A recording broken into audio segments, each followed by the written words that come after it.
Good evening, Archer families, and welcome. What a strange way to greet Archer families at the start of this academic year, but how blessed do I feel that we do have this spirit of technology as a way of bringing us all together. But first and foremost, I do hope that you had a good summer, and thank you for returning your wonderful children to our school this week. It is simply wonderful to hear the normality of everyday school life happening around us again. Children in classrooms, learning, having fun with their friends, and enjoying the creativity of being at school. For me, one of the hardest parts of school closure was missing the rhythms of everyday school life. Schools have such particular rhythms to them, and it has been wonderful to have those rhythms back in perhaps a slightly enhanced version as we ensure that we are keeping everybody safe and secure. But this evening's presentation is hopefully a way of enabling you and us to feel very much that we are focused and taking very good care of the well-being of you, our Archer families, our Archer staff, and our Archer children. And we knew that we as a school staff wanted to think very carefully about what that well-being might look and feel like as a school community moving into the phase of reopening, knowing that we have all been through something really strange, that it's been different for all of us, that we must acknowledge that we have been through something strange, and that whilst there may have been some positives and some benefits for some, for others it might have been very hard and very difficult. But that regardless of the different ways in which that experience has been for all of us, we all had our school taken away from us for that period of time in a physical way, and that in itself poses some interesting challenges. So what is it that we are hoping that you will achieve and experience with us this evening? Well, we know that we want to acknowledge the seriousness of the fact that something closed our school. The pandemic did that, but that also we continue to live with a significant sense of uncertainty. We don't know whether there may be further challenges ahead, particularly as we move more into the cold and flu season. We know that our young people are having to experience daily life at school in a slightly different way to they're used to. All of those are things that we have to continue to grapple with our well-being. So this evening will be split into different sections that I hope that you will find interesting. As a school staff who've had similar presentations, we certainly have. But it's my great pleasure later on this evening to be able to introduce Sophia Davison, who has worked at school for a number of years now as a child and adolescent psychotherapist, and she will bring a particular take with the work that she will share with you this evening. In a moment, I'm going to hand over to Mrs. Marnie, my senior assistant head, who of course leads on our wellbeing work at school. And then in between, Mr. Latter, the assistant head who leads on our safeguarding and SENCO work, will also share some key pointers. During these presentations this evening, please do use the Q&A function, not the chat please, but the Q&A function.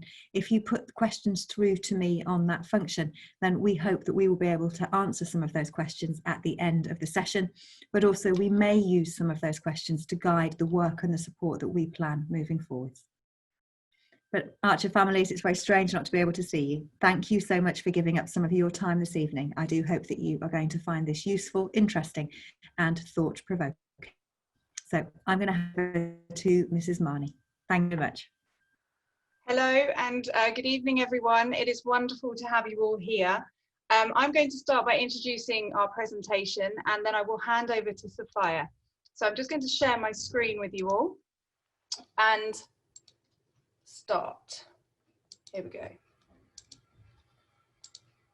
So last week, I had the really fantastic opportunity of doing this presentation to our staff. And as Ms. Harrison has just explained, we feel it's really important that we take time to reflect upon what we have been through, what you have been through, and what our students have been through. This evening, we are going to have a quick think about how we are feeling, how you are feeling. How have you managed this as a parent? How have your children managed this? And then we will hear from Sophia, who Lucy has explained is our child and adolescent psychotherapist and counsellor in school. And then Mr. Latter is going to explain how we support children and the interventions and opportunities that we put in place every single day to support the well-being of each and every student. And then we will go to our questions at the end. So how might you be feeling? I'm going to show you some images now, and I just want you to pause and think as I show them to you about how they make you feel. How do you feel differently now about being at home? What has changed? Have you disconnected from aspects of your life, your work, your family, or are you now reconnecting certain elements of them? Is it feeling very strange? During lockdown, I know we felt very, very confused and very overwhelmed. How are you feeling about this now? And again, we are constantly thinking about hygiene, we are wearing our masks, we are using sanitizer, and some of us may be very fearful still of COVID-19. We also have lots of attachments to our family, our friends, or those we lived with during lockdown, our household bubbles, and there has now been some separation from them. We're now starting to redevelop our relationships and socialize with others, but under these new rules and restrictions, which keep changing. And because of that continuous change, we are learning to live with uncertainty. Which way are we going? We don't know some days, and we're having to manage that. And Sophia is going to explain how best to deal with that.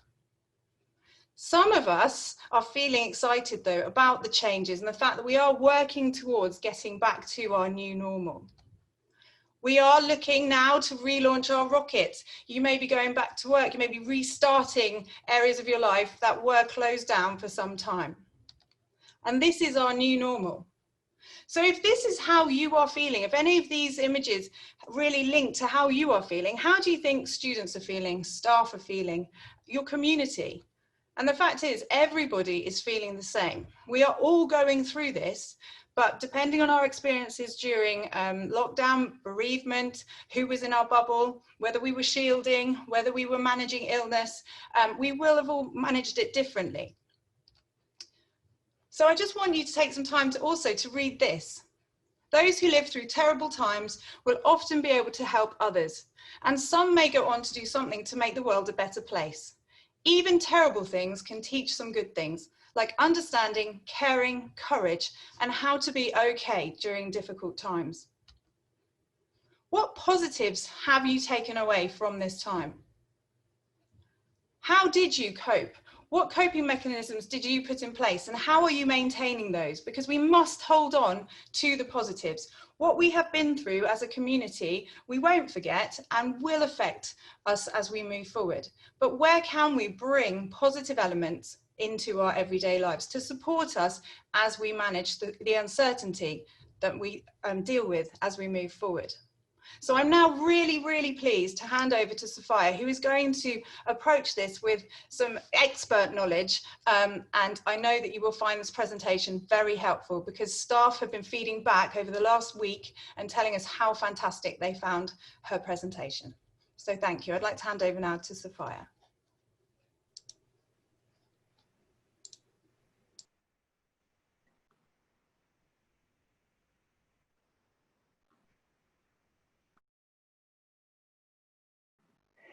Hello. Right. Okay. As Lucy said, for those of you who don't know me, my name is Sophia Davison, and I'm a child and adolescent psychotherapist. And my role at The Archer has historically involved me seeing children for individual counselling sessions and working with pastoral staff to bring psychological awareness and a therapeutic lens to our understanding of all our students. During lockdown, I continued to provide counselling sessions to some of those students who I had previously been working with. And in addition, I began working with some extra students for whom lockdown had had a detrimental impact on their well-being.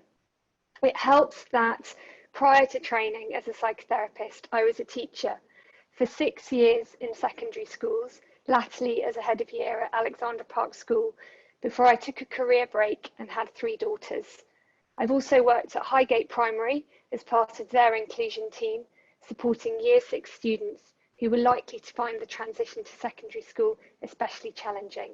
And I'm absolutely delighted to have the opportunity to be part of this session. And my plan for us is to do the following. We are going to give some consideration to the impact that COVID-19 has had on us all, and think a little about how we tolerate the uncertainty that it has created. We're going to remember that managing our own feelings really, really matters. And I'm hoping that we'll have a sense of what will likely help our students in the days and weeks ahead.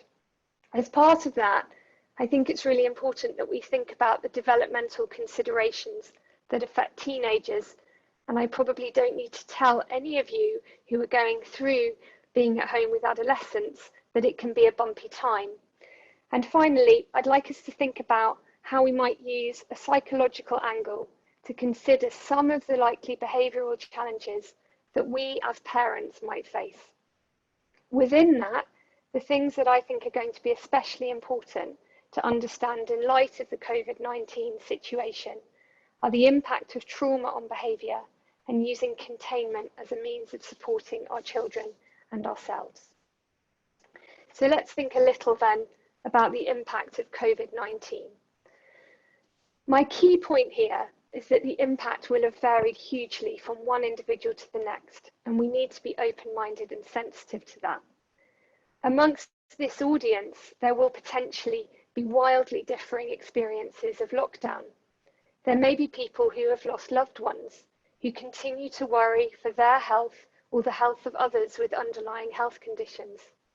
There may be significant fear about the economic impact of this pandemic, that people will lose their jobs when the furlough scheme ends.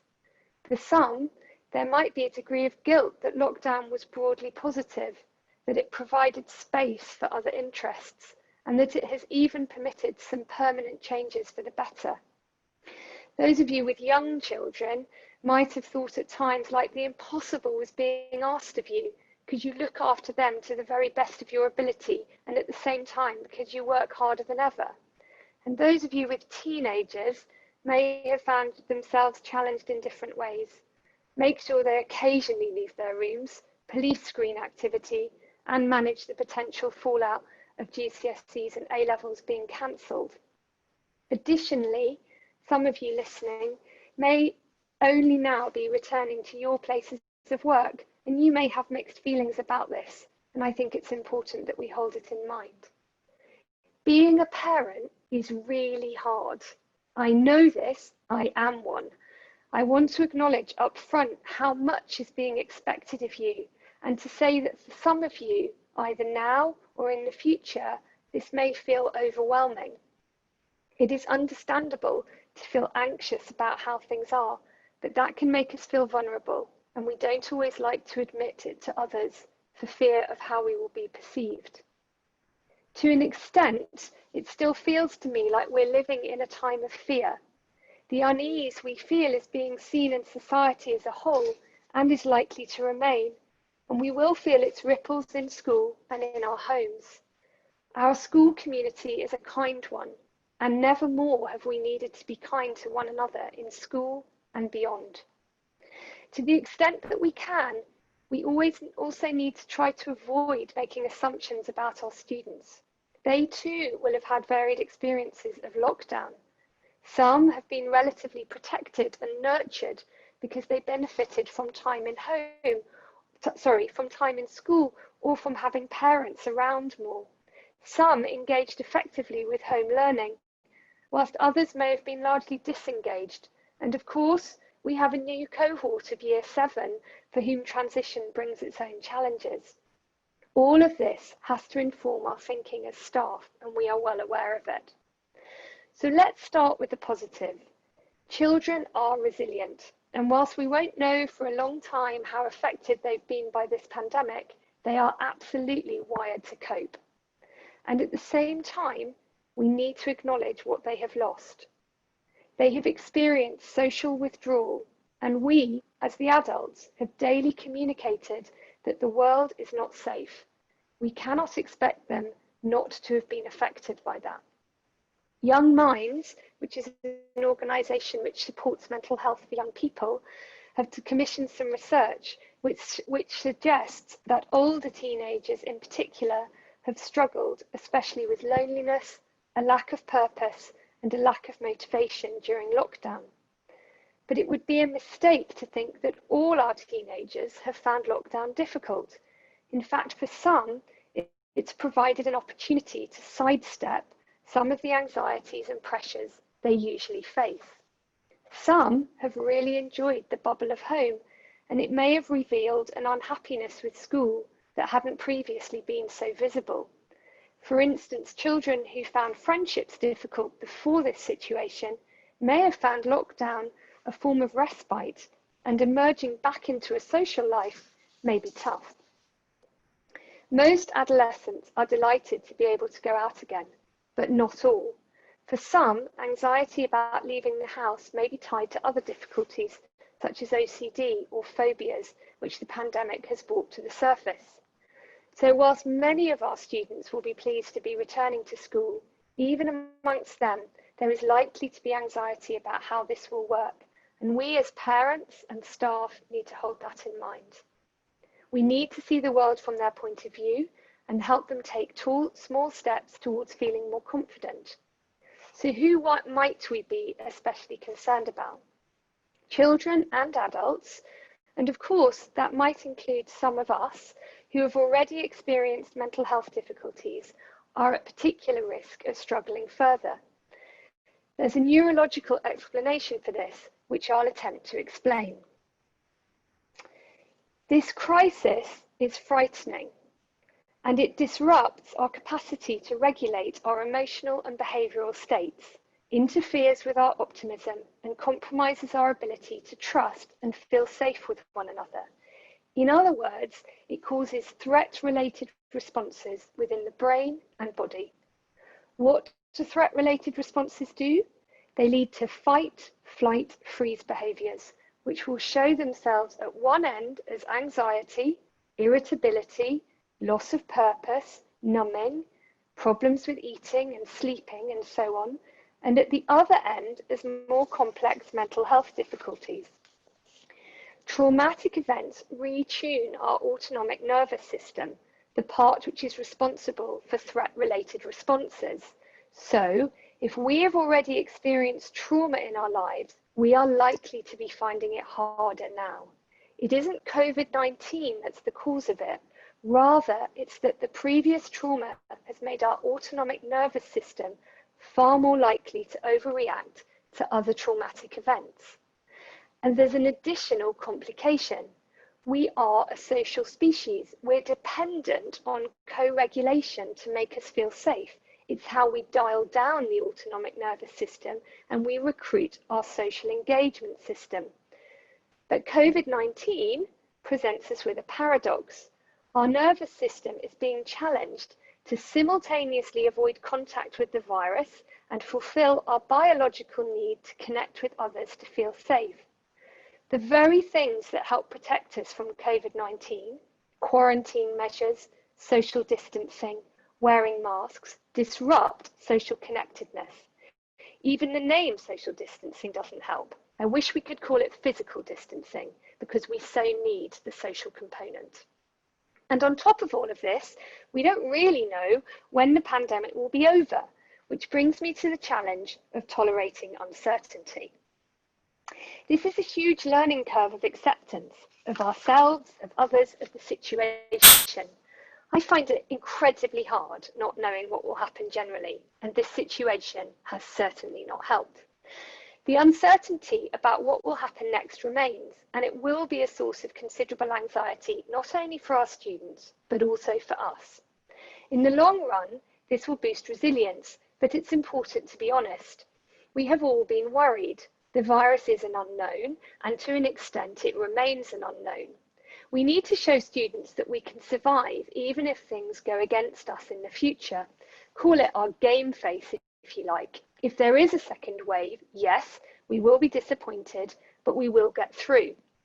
We are likely to experience feelings of helplessness about the fact that we're facing an unprecedented emergency, and we may think that we lack the personal resilience to cope with it. But that isn't wholly accurate. We are better than we think at dealing with uncertainty because, in fact, every hour of every day, we already do. The pernicious side to uncertainty is that it can be a doorway to infinity. When you've no idea what will happen, it's easy to fill the gap with fantasy. and the world of fantasy knows no bounds. It is possible to imagine things getting limitlessly bad, which tends to lead to a destructive and self-perpetuating thought pattern of catastrophizing, taking every morsel of bad news as evidence that things are going to be globally, absolutely, and eternally terrible. That way, you're prepared and protected. I can promise you it doesn't work. Tolerating uncertainty, rather than having to make it go away, creates a different frame for thinking about things. All you have to do is tolerate it. That can be very, very difficult, I would be the first to say, but it does get us out of a place where we're trying to fix something that is not within our power to fix, and it reduces catastrophizing, and as such, it's a hugely valuable thing to model to our children. It provides us with some much needed space to consider all of our feelings, not just the anxious ones, and this matters a great deal. It is really important, as you all know as parents, to provide space for children to make sense of what has happened.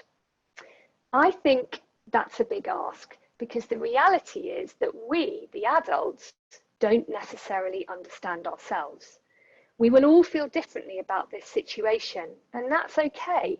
We are all entitled to feel as we do, and we need to be kind to ourselves about this and to one another.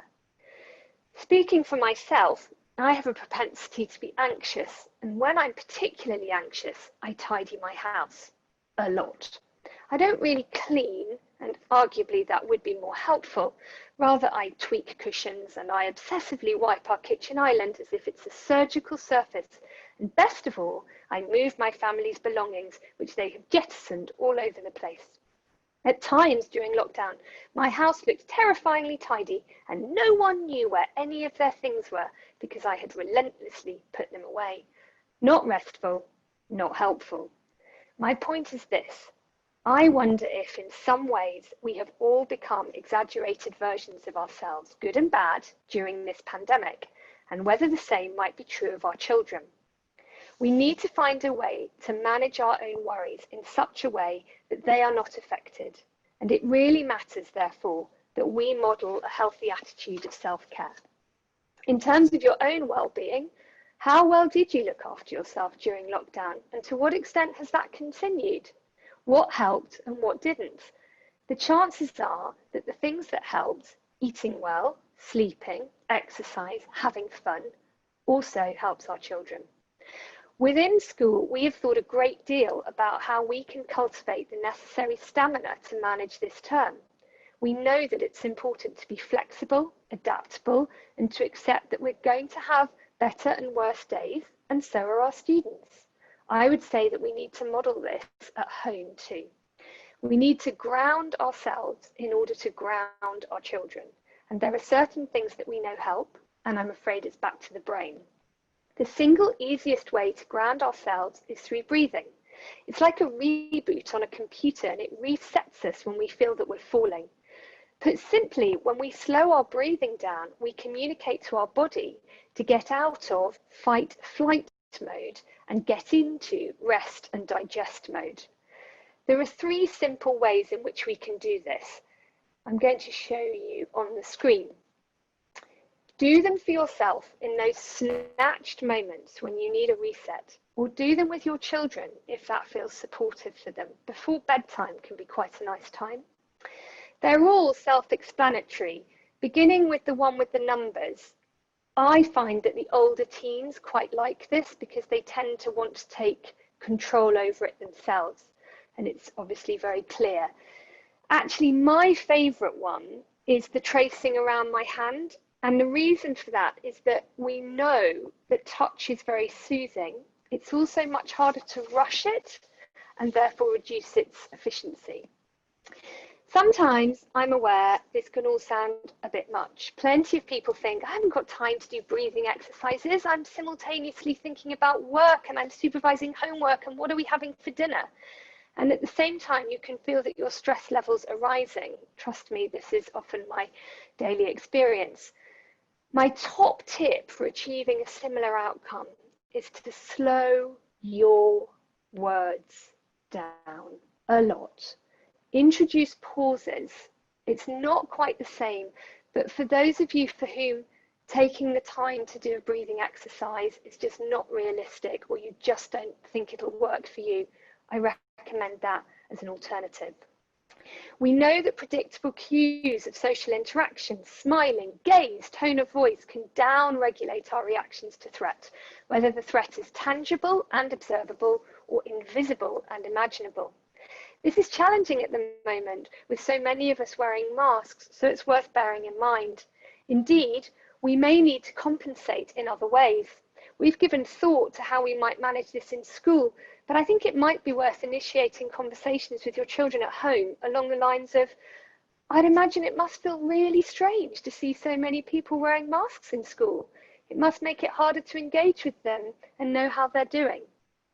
Let's also remember, play is powerful. It regulates and it makes us safe and it promotes the social engagement system.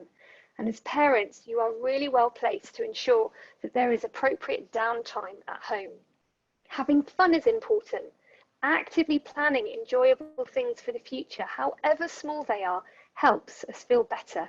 In fact, it contributes to taking our nervous system out of a defensive state because it interrupts threat response states. So how might we prepare ourselves for how our students react to being back in school? Before academic learning resumed, children needed to reconnect with their teachers, and they've been encouraged already to share their experiences and be honest about how the pandemic has affected their lives. What we, the adults, say and do about COVID-19, current prevention efforts and related events can either increase or decrease children's anxiety. Taking reasonable hygiene precautions, not talking about it excessively, and carrying on confidently with your day is absolutely the best approach. Like other disasters, COVID-19 can become a positive developmental event for children, stimulating learning and growth, or it can be a totally negative experience, creating only fear and doubt. We know from disasters in the past what helps. When Kennedy was assassinated in 1963, 800 children were immediately studied to profile their mental health. In schools which encouraged immediate adult-initiated discussion of the crisis, the children had measurably better behavioural health. Helplessness is one of the worst parts of some emergencies. Children do better when they're given psychological hands, a way to help them honestly communicate, actively cope, network with peers and adults in a developmentally specific way. In other words, we can help our children cope when we build in time for relaxation, and that might be breathing and thinking about how we actually feel in our bodies. Distraction, let's give the brain a break and have some fun. Movement, any form of sport or exercise will help to discharge excess energy. And processing, helping children exploring thoughts and feelings. I mentioned the developmentally specific point. I think we have to be careful here, and I know as a mum, I probably haven't done this brilliantly at times myself. It's hard to not overshare sometimes with our children things, particularly when we've spent a great deal of time with them, and I think we have to be aware of that and try to move away from that as an approach. We want our children to develop a sense of being in some control of their own safety, emotions, and learning in the face of a large and ongoing crisis. Our collective focus, both at home and in school, has to be on acknowledging how hard this situation is being whilst remaining hopeful. We don't forget people's suffering, but nor do we dwell on it to the exclusion of all else. Happy memories of the past and positive events in the present to look forward to are very important to note at a time like this. It may also help us as parents to feel better prepared to support our children if we understand a little about the developmental considerations of adolescence. If you liked being a teenager, there's something really wrong with you. I think the worst part about being a girl is that no matter how hard you try not to be emotional, you always end up being emotional. If you liked being a teenager, I'd be surprised. Most people to whom I pose that question say they wouldn't want to be a teenager ever again. And today's teenagers are facing challenges we did not have to navigate. Our children are caught between a lost childhood and an unrealized adulthood. I want you to think for a moment about a toddler playing hide and seek with an adult. The child hides over and over again, and each time they're found and are absolutely delighted. It's an important developmental stage, one in which the child internalizes, I will be found, I will be seen psychologically. This behaviour re-emerges in adolescence, albeit in a different way. Teenagers have a need to hide away, as many of us know, begging them to come out of their rooms, but they also have a desperate need to be found, so they are secretive and they act out. The adolescent brain is growing at the same rate as the toddlers, and this reorganisation of neural pathways presents a fantastic opportunity for us collectively to shape behaviour. The need for individuation mirrors that of a very young child. Little ones wander off and then they return. They take off bits of their clothing and they tend to like to show their bums off. Teenagers nudge when they have to come home, push boundaries in terms of what they can do, and sometimes post pictures of themselves scantily dressed on social media. We don't tell them because it would be unproductive, so keep it quiet, but they have more in common with a toddler than any other age of child. And it can be really helpful to keep this comparison in mind. Of course, it's not right all the time, but sometimes managing difficult behaviour is made easier if you understand it that way. We wouldn't expect to negotiate with a toddler or for them to reflect on their behaviour, and yet we expect our teenagers to do it all the time. And often in the heat of the moment, they can't, and we generally inflame the situation when we expect them to. The developmental phase teenagers are going through is one of uncertainty, and that is being mirrored in the uncertainty that COVID-19 has caused. I think this presents us with a unique challenge. At the very point that teenagers need to feel most anchored by family, by school, by society, we find ourselves grappling with an unprecedented crisis which has rocked us. I don't know what the impact of this will be, but it will have an impact. At the onset of adolescence, children have a good understanding of time. They can imagine the future and lots of possibilities. And as a result, their imagination may mean that they are able to worry more about things that haven't happened or might not happen. In other words, they also catastrophize. Teenagers are still mainly influenced by their friends. So even though they can understand a lot of information about illness, what their friends are doing and saying may impact on how they behave. However, don't despair. You as parents still have huge influence in terms of how they think about information and how they behave. It's just that your role has changed. Rather than having absolute authority, your role now is frequently to correct the half truths and present the other side, even when they don't want you to or appear to be listening. Also, we need to remember that they may be more concerned with the social, moral, and emotional aspects of illness and how illness is having a broader impact. And this may lead to more distress and sadness than in younger children. So how might we, parents, help with normalising adolescence? As we think about how COVID affects our children, we should remember that teenagers will still be teenage, and we need to be careful to distinguish between what is ordinary teenage angst and what might indicate a more serious problem. Teenagers can over-pathologise the normal ups and downs of life. Everybody is sad at times, and everybody has good and bad days. These are normal emotional responses. Good and bad days are not a mental health problem. Parents, you may struggle more in the current climate to tolerate the ordinary emotional impact of adolescence because you're contending with so much else. It can be really hard to avoid being drawn into their drama. Trust me, as the mum of 3 articulate and assertive girls, 2 of them teenagers, 1 of them who had GCSEs cancelled, I've had moments of feeling totally overdone. And of course, my kids can enjoy watching me unravel before rolling their eyes and saying, "Oh, Aren't you supposed to be good at this stuff, you being a psychotherapist and all?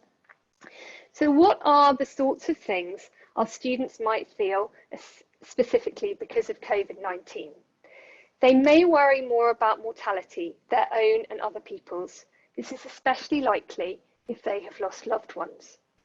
Their anxiety about the future can be huge, and understandably so. Caitlin Moran wrote an article in the Times in March, just after lockdown had been announced, in which she quoted her teenage daughter. "It's just an awful time to be young. We were already worried about climate change and never buying a house or having a proper job, and now this too." For some teenagers, there is a sense that life will never be the same again. Their thinking tends to be very black and white, and part of our job as parents is to introduce nuance where we can. A proportion of our children will not be able to mentalize, in other words, to grasp that emotions motivate behavior. They need to be able to understand their own bodily states in order to understand what they're feeling, and in turn gain awareness that it might be happening to others. If they can't do this, this stage of development can be much harder for them. As Dan Siegel, the psychiatrist, puts it, you have to be able to name it to tame it. So when our children appear to be unfocused, stroppy, or withdrawn, it can be that they can't make sense of what they feel. They can't articulate it, and they're therefore much more inclined to act out rather than moderate. The COVID-19 crisis has made this sort of thing harder, both for the children and for those of us who look after them, because we are all in uncharted territory in terms of our feelings. These are also sometimes the students or children who've previously had some element of trauma in their lives. So we will now briefly look at the impact that trauma can have. A word about trauma. Living in a pandemic can be a trauma, and sometimes the opposite happens. Good changes come out of the experiences people are having during such a challenging time. Many people we know recover from terrible events with no trouble, and the time frame on traumatic reactions varies a great deal. So be aware that sometimes children may be frightened or upset or worried immediately, but it's not unusual for them to show that in the days, weeks, or even months ahead. In my clinical work, and I work with children from 7 to 16 at the moment, I've seen signs that children of all ages have regressed. With our age group, this has tended to manifest itself in a fear of getting ill, overly cautious behaviour, and not wanting to leave their rooms. Children may be anxious about school and suffer somatically, in other words, body symptoms, because they're so worried.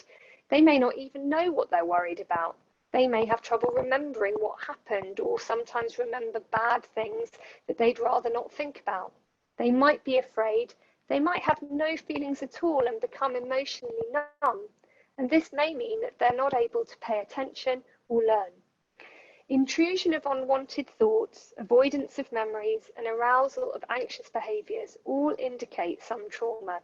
And it may be that for a minority of you, you feel that your child is exhibiting this, in which case it is well worth talking to your GP about additional support and letting school know. So what might we do in the face of these sorts of behaviours, both the lower level anxiety, which will show itself in some of our children, and the more extreme? It begins with the psychological concept of containment. Containment is one of the key aspects of psychotherapy. Teachers often provide it, and you as parents will no doubt be familiar with it. Containment starts in infancy. Think back to when your child was a baby. You help them to make sense of their bodily states by providing an emotional vocabulary for it through language, tone, and eye contact. With our age group, in other words, adolescence, it may sound unpalatable, but I think of it in terms of the young person vomiting all of the unmanageable feelings that they are wrestling with on you taking it in, digesting it, making sense of it, and returning it to them in a more manageable way. Sometimes our children may not be able to put words to their worries, but they may show you they're struggling through changes in their behaviour. At times, this can be hard work, and when their behaviour leaves us feeling sad or furious, it's really worth remembering that these are often not your feelings, but rather it's the case that they have projected how they feel into you. So often, I would say, ask yourself in that moment, is this how I really feel? Or is this a message, albeit not one that's necessarily come with language, from my kid? The question is, can we avoid numbing, being judgmental? Can we witness the behaviour that our children sometimes bring? In a nutshell, it's what I do, but it's also what parents can do. What starts as co-regulation can become self-regulation. It isn't mollycoddling to help our kids understand how they feel. Rather, we're teaching them until they can do it for themselves. I really hope that this session has been useful. The key thing is to give our children the best possible restart to school this term. We're going to have to be sensitive to people's wildly varying experiences of lockdown, and we'll have to do our best to tolerate huge ongoing uncertainty. We need to manage our own feelings, and I really think that the first days and weeks are going to be critical to helping our children feel that school is a safe and supportive space where they can engage positively again with the learning experience, and you play a hugely important part in this. To the extent that you feel able, be willing to open yourself up to your children. Remember that you don't have to have all the answers, no one does, but we all feel calmer and happier if there is an opportunity to talk about how we feel. Thank you so much for listening. I'm now going to pass over to Mr. Latter for the final part of tonight's presentation. Okay, thank you so much, Sophia. I'm sure I can speak on behalf of our audience to say that that was incredibly insightful and interesting. Can I just remind you that if you've got questions that have been triggered from that talk, that you please do put any questions in the Q&A section of the chat, and we will do our best to answer those as we go through. I just want to make sure that you can see that in full screen. So for those of you who don't know me, my name is Mr. Latter, and I am an assistant head teacher here at Archer Academy. I have a number of roles. I oversee our SEN provision. I'm the designated safeguarding lead as well. And this session is about, or this part of the session rather, is how do we support students in school? And as part of that, I thought it would be helpful to give you just a bit of kind of contextual information that kind of underpins what we then do. So it gives you a bit of information about that. So as Sophia has so clearly explained, you know, physical health is like, you know, or mental health rather, is like physical health, and it's something we all have. And I think that's quite a healthy starting point. And it can range across a spectrum from healthy to unwell, so mentally healthy to mentally unwell. And I think it's also really important, both for ourselves and our children and the children we work with, to understand that it does fluctuate on a daily basis and changes over time. And I feel like this continuum here that's on this slide in front of you is really quite helpful actually to, because we don't want people to panic. That's not the purpose of this session. It's to kind of to get us thinking and positively engaging in how we work and interact with our young people, both at school and at home. So on one side of the continuum, you can see that we've got mentally well. And we're talking about young people and children who are generally happy or okay in their mood. Perhaps they do get sad, they get anxious, they have angry thoughts and feelings, but these are generally in proportion to the trigger event, or they're quite short-lived, or they're not too overwhelming, okay? So that's what we would consider to be mentally well. On the other side of the continuum, we've got mentally ill. And this is where we're talking about negative thoughts and feelings which last for a long time, or for a kind of protracted period. They're particularly strong, or they're out of proportion to the triggering events. So it's quite a helpful continuum to think about. And then this feeds directly into the kind of work we do in school. So you've got a similar continuum here in front of you, but on one side you've got universal. So these are this side of the continuum, which is generally considered to be a proactive and less reactive response. And then on the far side, we've got mental illness or targeted provision. So the general message there is that as the difficulty increases, the provision changes and becomes more specialist or more targeted. And I think that's probably feels like quite a logical thing. So in the universal side, what do we do? Because it's important not to just talk about specialists. So it's about our positive attitude in school. It's about our ethos as well. And I think at Archer, we know that's a really strong part of the work we do. So that could include everything from information distributed to our students, to our parents, to our community, but it could include everything down to our displays, a really important part of how we communicate with our population and our school students. The other really important thing that we do on a weekly basis is we have school assemblies. And that's a really important way to talk about current issues, struggles or challenges, pressure points in the year, etc., to help our young people plan and prepare for future events. And then these next three columns, they're starting to be more targeted. So we do have specialist workshops and training. So for example, many parents who have had students in the older year groups will be aware that we run things like workshops for e-safety, where we're talking about a particular theme and trying to work with our young people on those. We will have young people given an opportunity to have discussions and supported by our staff and to feed back their views in a formal and an informal way. Many of you may know that we run group interventions. So we run a number of practical sessions. And so, for example, with our year 7 students at the moment, we're immediately running what we call Get Organised, to help them deal with the new challenges of the number of lessons, number of books and all of that, the timings of the day for some of our young people. And then we start moving into the kind of more specialist support.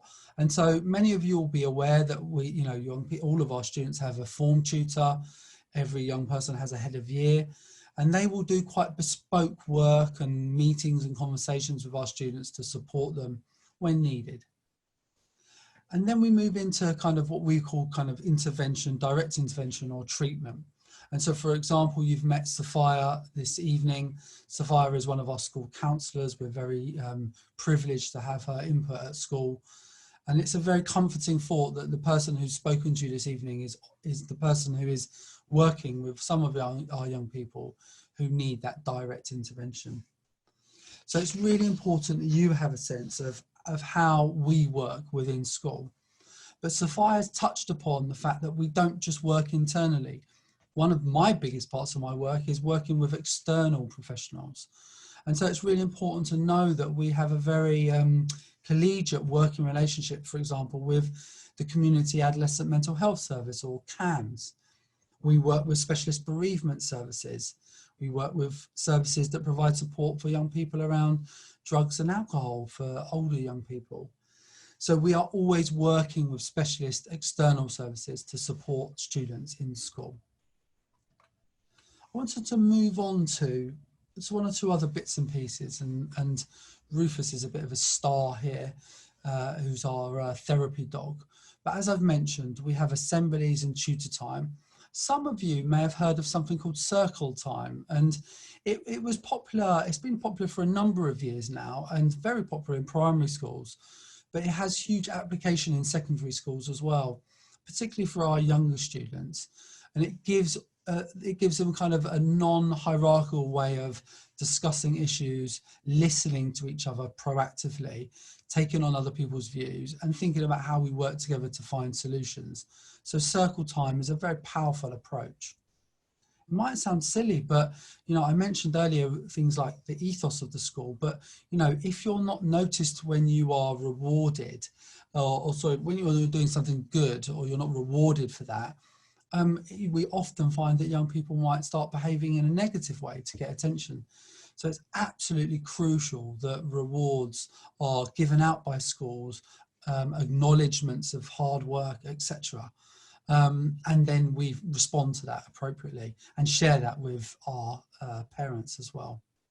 We've got student services who concentrate on medical support and general well-being. We've got pastoral support, as I mentioned, tutors and heads of year. I haven't mentioned our learning mentor team, who are really crucial at school, and they will work in a more informal way with our young people, often closer to their ages, kind of a bit more cool and trendy than some of us teachers, but they're very, very good at supporting on the front line with our young people. And finally, I wanted to mention our weekly pastoral panels. So many of you may not know that our heads of year, our SEN services, our safeguarding team, our counsellors, we all meet on a weekly basis to discuss young people who need additional support and make sure we're delivering that in a comprehensive way. And as I mentioned, the star of the show is our therapy dog, Rufus, who does a great job of supporting young people, particularly those who might be anxious. So I wanted to finish off by just signposting an opportunity that's available to you. And Ms. Marnie is the person who's organised this for us. But the Anna Freud Centre are basically offering fortnightly workshops that for parents. And what you can see here is the dates and the times of those sessions. Please don't worry, all of this will appear in our newsletter. But it's worth just flagging up that on Monday the 14th, so it's this coming Monday, is the first session. And so you'll be able to sign up for that this weekend. And if Sophia's talk today has sort of brought up some questions, or you'd like to be able to have a bit more time to explore some of this stuff, these sessions may well be for you. And obviously they're run in a confidential manner away from school staff. So it'd be a really personal opportunity for you. That's it from me. So I'll finish there by handing over to Ms. Harrison, who will bring this session to a close and answer any of those key questions that have been raised.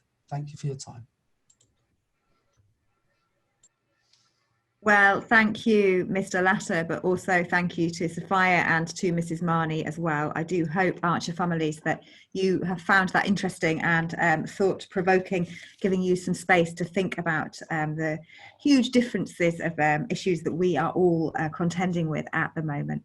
But going to the Q&A, there are a number of really particular and really helpful questions that I think will be significant for all of us. But the first question here was about Year 11.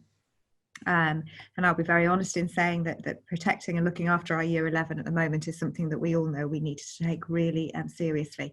We do have a parent meeting next week just for Year 11 parents, or we'll be looking at the significance of GCSEs this year and how we manage within that sense of uncertainty. I hope some of the ideas from Sophia were helpful. But Mr. Latter, if I could just hand over to you for a moment in terms of any particular advice that you could give to a parent where they're concerned about anxiety for Year 11 students at the moment. Yeah, I think it's... I think what we would always suggest is that we're really led by what the parents and the young person themselves are feeling would be most helpful for them. So we don't necessarily say, right, jump straight into sort of therapy. It may be that it's something that can be resolved by them knowing that school staff are aware of the situation, that they can kind of offer day-to-day check-ins and support.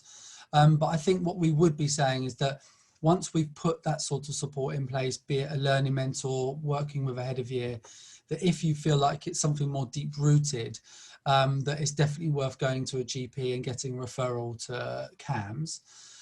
One of the practical things, if I'm really honest, is that we all know that CAMHS can have fairly long waiting lists. And so sometimes what we actually suggest is that go and get a referral to CAMHS, but in the meantime, we will work in school to support a young person and indeed might access counselling within school to get support.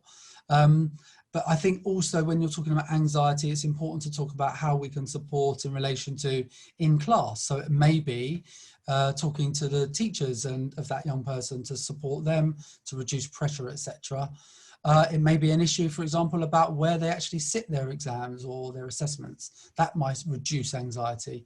So it really depends on the nature of the problem, but the starting point is to communicate that clearly with us at school, with your head of year, and to think about together how we can work together to find a solution. Thank you very much, Mr. Lasher. And just to build onto that, and a reminder to any Year 11 parents out there, we will focus on some specific issues around Year 11 and its context in the Year 11 parent meeting next week. And if you haven't had the email invitation today, then you will certainly be getting that tomorrow. Now, the second question is one that I shall answer, which is in relating to social distancing.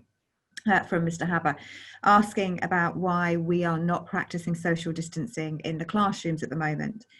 And that is chiefly related to the fact that the government guidance for all schools is not advising schools to follow that procedure at the moment. You may remember that when we were open in the summer, just for Year 10 students, we had to very strictly follow social distancing guidance. Teachers have to maintain social distancing from one another and from the children. We've been finding that quite hard this week. We have to teach from the front of the classroom and not move around the room quite as much as we would used to. However, if, as the parent highlights, there was an increase in infections or a spike in infections, then we would have to consider whether we needed to introduce more social distancing in school. And that is when we have to consider things such as rotations of year groups or reduced class sizes. Those are things that we would do reluctantly and carefully. They are all part of our contingency plan. So we have a contingency plan in place should we need to change the modelling of our schooling to keep everybody safe. But at the moment within school, we are continually asking all young people to be mindful and respectful of their social distancing, whilst knowing that they don't have to maintain that all of the time in their classroom. Now, the next question is a very interesting one, and one that I would very much like to explore with a number of children and parents in school, because I think it has been the case for many, that they in fact thrived during lockdown and have found coming back to school quite difficult.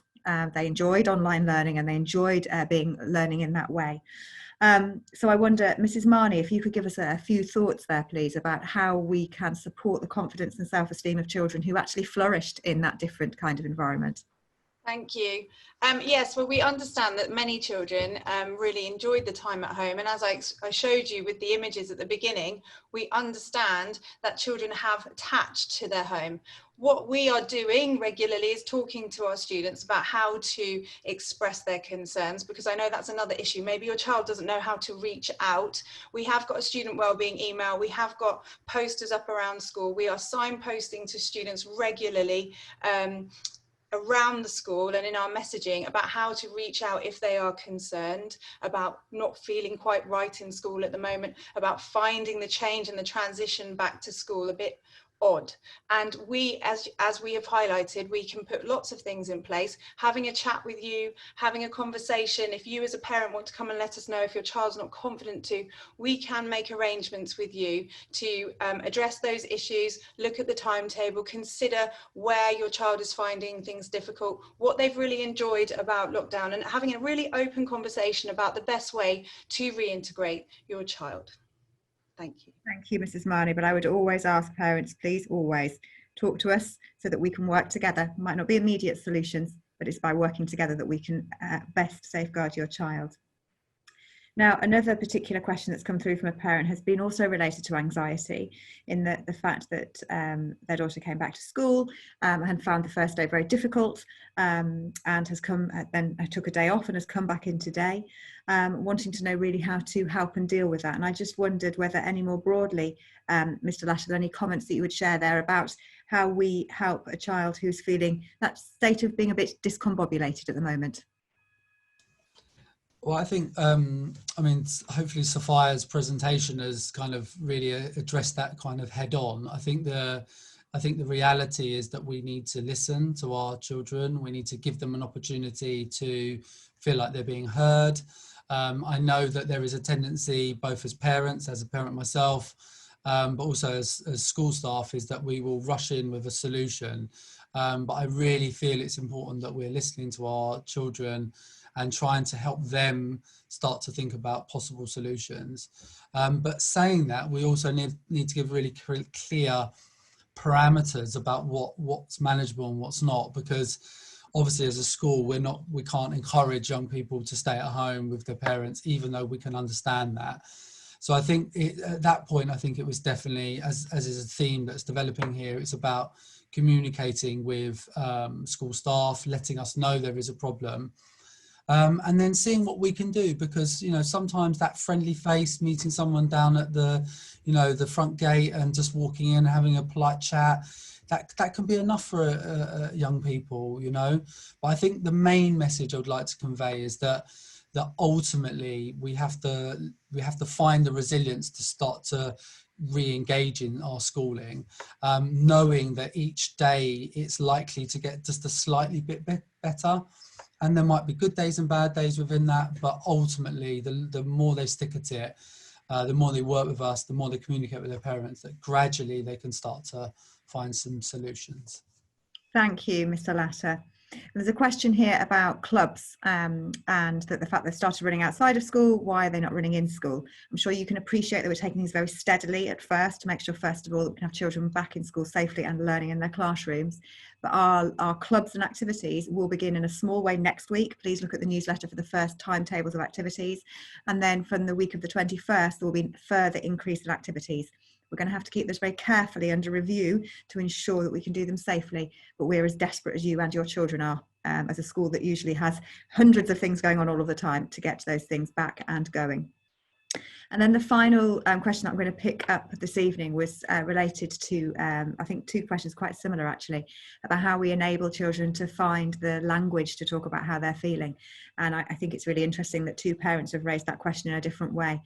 I think a theme coming through all of this evening is that with communication we can help. But what happens if the communication is something that is actually very difficult to find? I don't think there's an easy answer to that one at this point, but I think it's about ensuring that there are enough opportunities for a young person to be engaged with the issues around them and to know that it's not just them that is feeling like this at the moment, and that hopefully by having a variety of opportunities that will enable that language to come through over time. And if that can't come through at home or with a teacher, that we find a place where it can come through, and that we're acknowledging that they do need to find a place to talk and helping them to get there. Well, Archer parents, thank you so much for your time this evening. I hope that there has been something that you've taken away for yourself as an individual, also for yourself as a parent, because you need to be safe, happy and well as well, and the same for our children. But always, please, it is our privilege to raise your young person with you and to help with their education. So please always know we want to work together. Please just always talk to us. We all want the same thing, which is that your children are happy, healthy and successful. Thank you so much for your time this evening, and I look forward to seeing many more of you over the coming week, no doubt in a virtual way as well. Thank you for your support. Good night.